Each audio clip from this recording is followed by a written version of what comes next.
नमस्कार, आप देख रहे हैं डेली 24 भारत। मैं हूं आपके साथ स्तुतिजा। बुलेटिन की शुरुआत करते हैं उत्तर प्रदेश की बड़ी खबरों के साथ। लखनऊ में कल भारतीय जनता पार्टी की महिला जन आक्रोश रैली आयोजित होगी, जिसमें योगी आदित्यनाथ शामिल होंगे और महिला आरक्षण बिल पर विपक्ष को घेरने की रणनीति सामने रखेंगे। प्रदेश अध्यक्ष पंकज चौधरी समेत डिप्टी सीएम और मंत्रिमंडल के कई सदस्य भी रैली में मौजूद रहेंगे। तो वही कुशीनगर के पडरौना कोतवाली थाना क्षेत्र के सिंधुआ बाजार में दबंगों द्वारा 2 युवकों की जमकर पिटाई का मामला सामने आया है। बताया जा रहा है कि गाड़ी साइड करने को लेकर हुए विवाद के बाद दबंगों ने दोनों युवकों के साथ मारपीट की, जिसका वीडियो सोशल मीडिया पर अब तेजी से वायरल हो रहा है। मारपीट में गंभीर रूप से घायल दोनों युवकों का इलाज जिला अस्पताल में चल रहा है। वही वायरल वीडियो के आधार पर पुलिस मामले की जांच पड़ताल में जुट गई है और आरोपियों के खिलाफ कार्रवाई की तैयारी की जा रही है।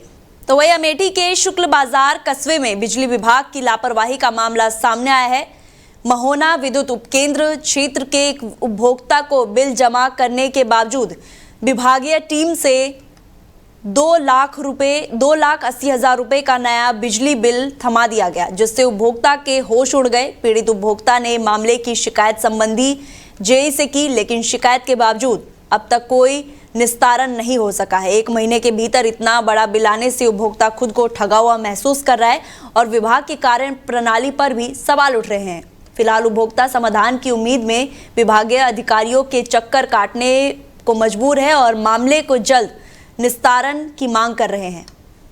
तो वही कौशाम्बी के जिला अस्पताल की व्यवस्थाओं पर एक बार फिर से सवाल खड़े हो गए। सरकार की लाख कोशिशों के बावजूद यहाँ गरीब मरीजों को निःशुल्क इलाज नहीं मिल पा रहा है और अधिकांश मरीजों को बाहर से दवाएं खरीदने के लिए मजबूर होना पड़ रहा है। शुक्रवार दोपहर एक युवक दीवार में दबकर घायल हो गया, जिससे परिजन जिला अस्पताल लेकर पहुंचे। आरोप है कि भर्ती करते ही डॉक्टर ने परिजन को बाहर के मेडिकल स्टोर से करीब 2,000 रुपए की दवा और इंजेक्शन लाने के लिए पर्ची दे दी। परिजनों के अनुसार इंजेक्शन लाने के बावजूद मरीज को नहीं लगाया गया। मामले की शिकायत मिलने पर अस्पताल अधीक्षक मौके पर पहुंचे और डॉक्टरों को फटकार लगाते हुए करीब 1,600 रुपए परिजनों को वापस दिए। आरोप है कि अधीक्षक के जाने के बाद डॉक्टरों ने नाराजगी में मरीज के साथ दुर्व्यवहार किया, जिससे उसकी हालत और बिगड़ गई और परिजनों ने डॉक्टर पर लापरवाही का आरोप लगाते हुए कार्रवाई की मांग की है।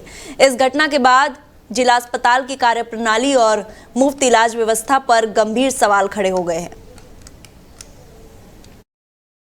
हमारे दामाद गिर गया है, उसका काफ़ी चोट आ गया है। हमने जिला अस्पताल लाया गया है। उसके बाद में आधा घंटे बाद 2:30 बजे पहुंचा दिया जिला अस्पताल में। उसके बाद में हमने डॉक्टर से बोला, डॉक्टर साहब हमारे मरीज़ को जो है बहुत ज़्यादा सीरियस है और दर्द बहुत है, इसको जो है दवा दिया जाए। तो दवा ने इंजेक्शन लिखा। डॉक्टर जहाँ कहा है फला अस्पताल में वहाँ जाना स्टोर में, जहाँ लिखा है वही दवा लाना। हमने 2,000 दे के हमने इंजेक्शन लाया गया।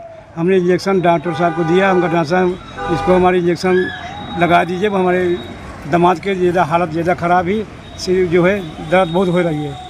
हम जो उसके बाद में दर्द सुई उन्होंने नहीं लगाया हमारे इंजेक्शन। उन्हें कहाँ रखे कहाँ नहीं रखे वो हम देखते रहे। उसमें बोला कि हमने लगा दिया। उसके बाद में जो है डॉक्टर साहब बोले कि ऐसा है, तुम जाओ बाहर जाओ, जो है हम इंजेक्शन दे दिया, तुम ज़्यादा नेतागिरी करते हो। और उसके बाद में हमने उनको डांटा भी है, वहाँ से भगा भी दिया अंदर इमरजेंसी से। हमने बाहर आया, हमने सीएम जो बड़े डॉक्टर हैं उनसे शिकायत किया कि साहब हमारे 2,000 लेके साहब हम दवा ले आए थे और हमारा इंजेक्शन नहीं लगाया कि। तो बड़े डॉक्टर साहब को जब हमने बुलाया तो डॉक्टर साहब हमारा जो है स्टोर से जो है 1,600 रुपये हमको वापस दिलाया। तो वहीं जालौन में तेज रफ्तार का कहर देखने को मिला, जहां रेडर थाना क्षेत्र के रूरा कमसेरा मार्ग पर तेज रफ्तार कार अनियंत्रित होकर सड़क किनारे खंती में आ गिरा। इस हादसे में 3 महिलाएं घायल हो गई। घायल सभी महिलाओं को इलाज के लिए उरई में भर्ती कराया गया। बताया जा रहा है कि सभी महिलाएं बघोरा से भैरव बाबा मंदिर दर्शन के लिए जा रही थी। जानकारी के अनुसार कार चला रही युवती का अचानक संतुलन बिगड़ गया, जिससे यह हादसा हो गया। फिलहाल सभी घायलों का इलाज जारी है। तो वहीं अंबेडकर नगर के अकबरपुर नगर पालिका क्षेत्र के लोरपुर तजाना में बीते दिनों नगर पालिका प्रशासन द्वारा अंतर्राष्ट्रीय अग्रहिर वैश्य समाज के राष्ट्रीय अध्यक्ष के मकान पर बुलडोजर कार्रवाई का मामले ने तुल पकड़ लिया है। इस कार्रवाई को बीजेपी नेता नरेंद्र अग्रहिर ने गलत बताते हुए विरोध जताया। उन्होंने कहा है कि वो जल्द ही योगी आदित्यनाथ से मिलकर इस मामले में कार्रवाई की मांग करेंगे। वहीं अकबरपुर में सैकड़ों व्यापारी बीजेपी नेता नरेंद्र के समर्थन में उनके निजी होटल पहुंचे हैं और नगर पालिका प्रशासन पर उत्पीड़न का आरोप लगाए। व्यापारियों का कहना है कि नगर पालिका प्रशासन की कार्यशैली से स्थानीय लोगों में नाराजगी बढ़ गई है। नमस्कार, आप देख रहे हो डेली 24 भारत। मैं हूं अमित मौर्य। हमारे साथ बात करने के लिए मौजूद अंतर्राष्ट्रीय अध्यक्ष वैश्य समाज के लोरपुर ताजन में निर्माणाधीन मकान पर नगर पालिका द्वारा बुलडोजर चलाया गया। हम बात करेंगे अध्यक्ष जी, क्या था मामला पूरा? मामला नगर पालिका द्वारा धन उगाही के चक्कर में मेरे ही जमीन को जो 25 साल पहले मैं बैनामा लिया था और 20 साल पहले बना हुआ है, जिसका तस्दीक प्रमुख सचिव द्वारा किया गया है और पूरा बाउंड्री वाल था, जबकि बाउंड्री वाल का कोई नक्शा नहीं होता। लेकिन ईओ द्वारा नक्शा न पास होने की बात कह करके वो कल गिरा दिया गया, जबकि मुझे कोई नोटिस नहीं दी गई। और ये मनमानी और धन उगाही का सिर्फ एक कारण था बस। निर्माण आपकी जमीन में था कि घूर गड्ढे पे? हमारे जमीन में था, जिसको 32 डीएम द्वारा किया गया है, फैसला है, उनका आदेश भी है मेरे पास। यही डीएम द्वारा 22/9 को ये फैसला हुआ है। और फिर अभी 10 दिन पहले ईओ द्वारा भेजा गया था, उन्हीं के अतिक्रमण अधिकारी और उन्हीं के जो लेखपाल, उन्होंने ये लिख करके दिया है कि ये कोई भी अतिक्रमण नहीं किए हैं, ये अपने काम अपने ही जमीन पे निर्माण कराए हैं। उनके लेखपाल और उनके अतिक्रमण अधिकारी मिश्रा जी, अनिल मिश्रा जी ने लिख करके दिया, ये मेरे पास है। उसके बाद ईओ महोदय ने जो है सिर्फ धन उगाही के चक्कर में और व्यापारियों को तहस नहस करने के चक्कर में, व्यापारियों को दबाने के चक्कर में, ये भाजपा सरकार को बदनाम करने के चक्कर में उन्होंने ऐसा किया। मुख्यमंत्री जी से क्या मांग करेंगे? मैं माननीय मुख्यमंत्री जी से कहूंगा कि ऐसे अधिकारियों पे लगाम लगावे और उनके खिलाफ हमारी दी हुई तहरीर पे FIR दर्ज कराया जाए और उनको दंडित किया जाए। आप अंतर्राष्ट्रीय वैश्य समाज के अध्यक्ष हैं, पुरानी सब्जी मंडी हटाने को लेकर क्या कहेंगे आप? इसी तरीके से घोर निंदनीय कार्य पुरानी सब्जी मंडी है, जिसपे गरीब गुर्गा या महिलाओं को सब्जी लेना अब दुर्लभ हो गया। नहीं तो घर से निकलती थी, वो सब्जी मंडी में जाकर के अपने स्वस्थ मन से सब्जी खरीद लेती थी। इस समय जहाँ सब्जी मंडी लगाने की व्यवस्था की जा रही है, वो जरा सा भी उपयुक्त जगह नहीं है और न महिलाओं के लिए सेफ जगह है। वो जगह पूरी तरीके से सबके लिए अनसेफ है और न वहाँ कोई ऐसा सब्जी मंडी लायक जगह। ये जबरदस्ती ईओ अपने दबंगई के बल पे, हैकड़ई के बल पे, वो अपने आप को जो है सरकार समझ करके सरकार को बदनाम करने के लिए ऐसा कर। अंबेडकर नगर से अमित मौर्य की रिपोर्ट। नमस्कार। तो वहीं ललितपुर को स्वच्छ और सुंदर बनाने के दावे एक बार फिर से सवालों के घेरे में आ गए हैं।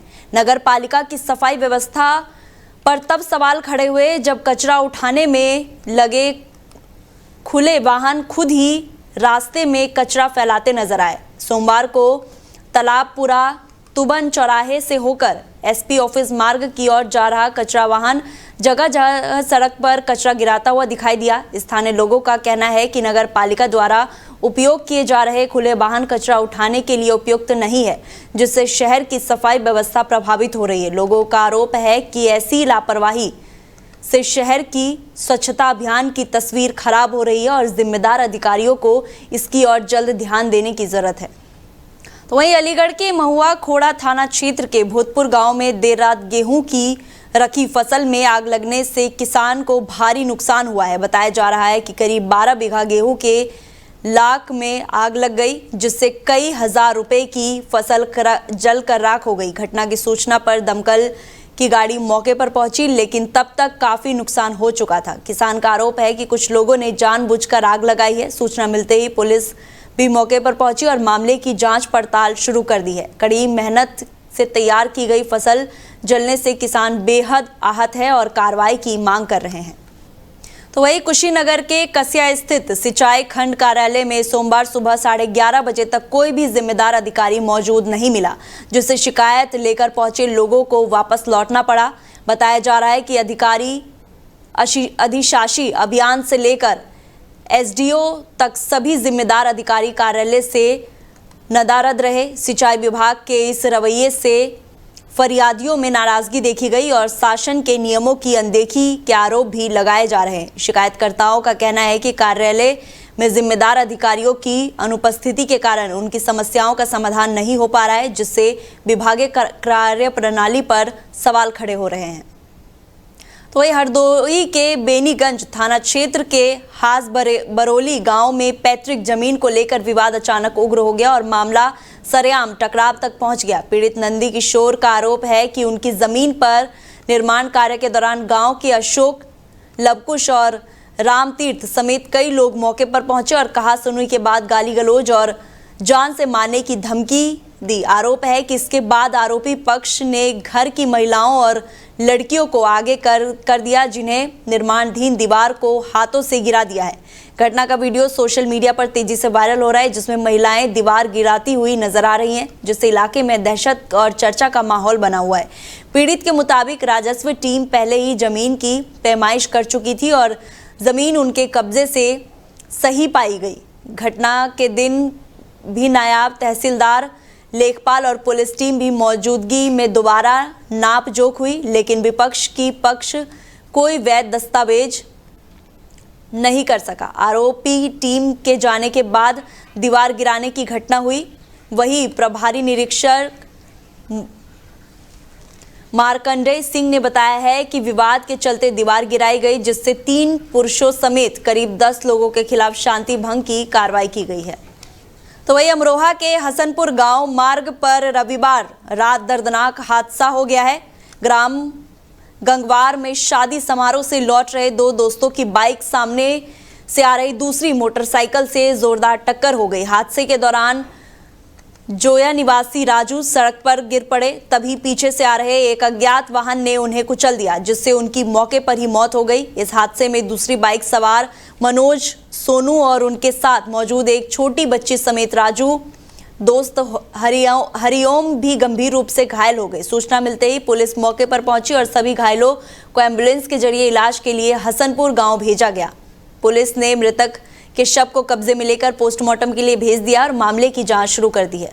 वहीं अमरोहा के डिडोली थाना क्षेत्र में देर रात पुलिस और गौकशी आरोपियों के बीच मुठभेड़ हो गई। पुलिस अधीक्षक लखन सिंह यादव के निर्देश पर चलाए जा रहे अभियान के दौरान पुलिस टीम को सूचना मिली थी कि तबई के जंगल में तालाब के पास कुछ लोग गौकशी की तैयारी में हैं। जैसे ही पुलिस मौके पर पहुंची, बदमाशों ने फायरिंग शुरू कर दी। इस दौरान एक गोली प्रभारी निरीक्षक की बुलेट प्रूफ जैकेट में लगी, जबकि कांस्टेबल दिलशाद बाल बच गए।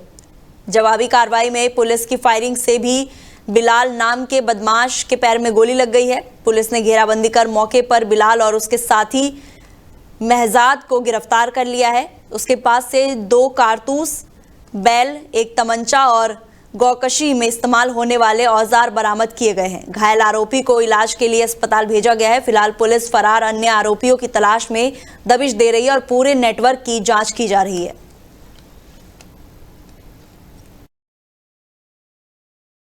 थाना डिडोली क्षेत्र में आज सायं जब थाना प्रभारी डिडोली क्षेत्र में पेट्रोलिंग पर थे, तो यहाँ औरंगाबाद मोड़ के पास उनको सूचना प्राप्त हुई कि नज़दीक में ग्राम तवई में कुछ लोग गौकशी का प्रयास कर रहे हैं। तत्काल उन्होंने अपनी अन्य टीम के साथ जब यहाँ मौके पर पहुँचे, तो यहाँ मौके पर कुछ व्यक्ति गौकशी का प्रयास कर रहे थे। यहाँ 2 गौवंश मौजूद थे, जिसमें से एक के पैरों को बांधा गया था।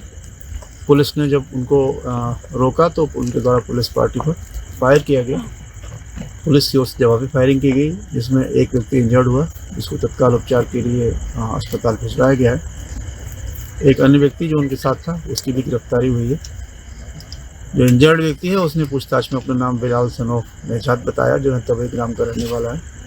और जो दूसरा व्यक्ति गिरफ्तार हुआ है वो मेहजाद है, मेहजाद सन ऑफ इशाक। इनके कब्जे से यहाँ एक तमंचा 115 बोर खोखा कारतूस ये बरामद हुआ है। साथ ही जो गौकशी के कुछ औजार थे वो भी यहाँ मौके से बरामद हुए हैं। इनके कुछ साथी यहाँ अंधेरे का लाभ उठा के यहाँ से भागने में सफल रहे हैं। इसके बारे में भी इनसे विशेष पूछताछ की जाएगी। साथ ही ये लोग कब से इसमें संलिप्त हैं ये भी जानकारी की जाएगी और इसमें बहुत सख्त कार्रवाई की जाएगी। जो भी यहाँ मिले हैं उनको अवशेष और ये गौवंश इनको समुचित सपोर्ट भी की जा रही है और इसमें शेष विधिक कार्रवाई भी प्रचलित है। तो वही पीलीभीत के बड़खेरा थाना क्षेत्र में मामूली कहासुनी ने अचानक हिंसक रूप ले लिया। विवाद इतना बढ़ गया कि दो पक्षों के बीच सड़क पर ही जमकर मारपीट शुरू हो गई और लात घूंसे चलने लगे। बीच सड़क पर हुई इस घटना से मौके पर अफरा तफरी मच गई और आसपास मौजूद लोगों ने पूरी वारदात का वीडियो बना लिया, जो अब सोशल मीडिया पर तेजी से वायरल हो रहा है। घटना के बाद इलाके में चर्चा और दहशत का माहौल है। फिलहाल पुलिस मामले की जांच में जुटी हुई है और वीडियो के आधार पर आरोपियों की पहचान की जा रही है। तो गोंडा के नगर कोतवाली क्षेत्र के अंतर्गत पटेल नगर घोसियाना में एक 15 वर्षीय किशोर के लापता होने का मामला सामने आया है। जानकारी के अनुसार मोहम्मद अली नाम का ये लड़का मंगलवार शाम करीब 6 बजे घर में हुई कहासुनी के बाद अचानक लापता हो गया। काफी तलाश के बावजूद उसका कोई सुराग नहीं लग पाया है, जिसके बाद परिजनों ने नगर कोतवाली में तहरीर देकर बेटे की सकुशल बरामदगी की गुहार लगाई है। घटना के बाद परिवार का रो रो कर बुरा हाल है। पुलिस ने मामला दर्ज कर जांच शुरू कर दी है और किशोर की तलाश के लिए प्रयास किए जा रहे हैं। लड़का मेरा कल शाम से गायब हुआ है, शाम को 7 बजे से, और अभी तक कोई नहीं आया है। यहाँ वहाँ तमाम रिश्तेदारियों में पूछताछ भी किया हुआ है, कहीं अब मिला नहीं है। कितने साल का लड़का है और क्या नाम है? मोहम्मद अली नाम है और 15 साल का लड़का है। मतलब नाबालिग है अभी। हाँ, तो किस बात को लेकर वो नाराज होकर गया? कुछ कहा गया था या मारा ऐसे ही गया था? भाई में घर में झगड़ा हुआ था, उसी बात पे उनकी मम्मी ने मार दिया है और अभी तक कुछ मिला नहीं, कहीं से कोई फॉलो मिला नहीं है। कहीं पता किया आपने? हाँ, वही रिलेशन वालों में पता किया है। तो इसकी सूचना आपने कहीं की? कतवाली में दिया, जाने के लिए दिया हुआ था एप्लीकेशन, वहाँ से क्या चाहते हैं आप? मेरा लड़का मिल जाए बस, और क्या। लड़का मेरा कल शाम। तो वही जालौन के उरई कोतवाली क्षेत्र के बोहतपुरा गांव में शराब ठेका हटाने की मांग को लेकर ग्रामीणों का गुस्सा फूट पड़ा है। ग्रामीणों और महिलाओं ने सड़क पर बैठकर जाम लगा दिया है और जोरदार नारेबाजी करते हुए प्रदर्शन किया है। ग्रामीणों का आरोप है कि गांव के बीच बना शराब ठेका लगातार परेशानियों का कारण बन रहा है। नशेड़ियों द्वारा आए दिन अभद्रता और विवाद की घटनाएं हो रही है, जिससे गांव का माहौल खराब हो रहा है। बताया जा रहा है कि इससे पहले भी ग्रामीण इस मांग को लेकर जाम लगा चुके हैं, लेकिन समस्या का समाधान नहीं हुआ। घटना की सूचना पर पुलिस मौके पर पहुंची और लोगों को समझाकर जाम खुलवाने का प्रयास कर रही है। वहीं मैनपुरी के कोतवाली क्षेत्र के ग्राम आलनपुर में दबंगई का मामला सामने आया है, जहां रास्ता रोकने का विरोध करने पर युवक पर ईंटों से हमला कर उसे गंभीर रूप से घायल कर दिया। पीड़ित का आरोप है कि आरोपी पक्ष द्वारा आम रास्ता अवरुद्ध किया जा रहा था, जिसका विरोध करने पर उस पर जानलेवा हमला किया गया। ईंट लगने से युवक लहूलुहान हो गया, जिसके इलाज के दौरान इलाज के लिए अस्पताल भेजा गया। पीड़ित ने कोतवाली पुलिस की कार्यशैली पर सवाल उठाते हुए कहा कि वो पहले कई बार तहरीर दे चुका है, लेकिन कोई ठोस कार्रवाई नहीं हुई, जिससे अपराधियों में हौसले बढ़ गए हैं और आज उन्होंने हमला कर दिया है। फिलहाल पुलिस मामले की जांच में जुटी हुई है। इनके साथ जो हमारा प्लॉट है, इन्होंने रास्ता बंद करके दीवार उठा दी, बंद कर दिया, जबकि रास्ता है और इन्हीं के बेनाम और फिर भी इन्होंने रास्ता बंद कर दी। रात में बंद करने के बाद मैंने FIR की, तो FIR करने पर पुलिस गई और नहीं जाती है, देखभाल के और चले जाते। कुछ गए, उसके बाद फिर बाद में इन्होंने ये कहा दरवाजी ने कि इसको हटा दो, और उसने मना कर दिया। किन से विवाद हुआ? क्या नाम है उनके? श्यामा शरण। किस बात को लेकर उन्होंने मारपीट की है? ये दीवार की उसमें अब आप क्या रास्ता नहीं खोल रही थी। क्या लोग थे जब मारपीट हुई है? उनके करीब हटे 15-20 आदमी थे सर। थाने तहरीर दी है आपने? जी हाँ। अब क्या चाहते हो? अब कार्रवाई हो आगे सर। तो फिलहाल के लिए बुलेटिन इतना ही। आप देखते रहिए डेली 24 भारत। नमस्कार।